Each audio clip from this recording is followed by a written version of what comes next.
Il entre en 1809 à l'école militaire de Saint-Cyr et devient sous-lieutenant. Il est alors envoyé en garnison à Milan et participe aux dernières campagnes de l'Empire.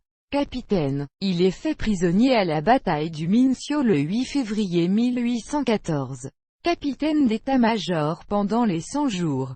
Il sert à Grenoble puis prend part à la bataille de Waterloo et à la bataille de Ligny où il devient chef de bataillon. Licencié, dégradé et mis en demi-solde sous Louis XVIII. Il se lance alors dans la littérature et collabore à de nombreuses revues et gazettes des théâtres. La Minerve, l'Abeille, l'Indépendant, la Boussole politique, la Pandore, le Siècle, les Salons de Paris, la Gazette de Paris, les Annales de l'École française et des Beaux-Arts etc.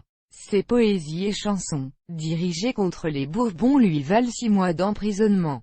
Il participe activement à la Révolution de 1830, reçoit la Croix de Juillet et récupère sa Légion d'honneur. Il est de même réintégré comme chef de bataillon de la Garde nationale de Paris, poste qu'il quittera en 1834. En 1832, il est récompensé d'une médaille de la ville de Paris pour sa bravoure lors de l'épidémie de choléra, directeur du théâtre Saint-Marcel, 1839, puis du théâtre de l'Ambigu, 1840 à 1849. Il devient en 1849 directeur de la prison de Belle-Île-en-Mer, 1849 à 1850.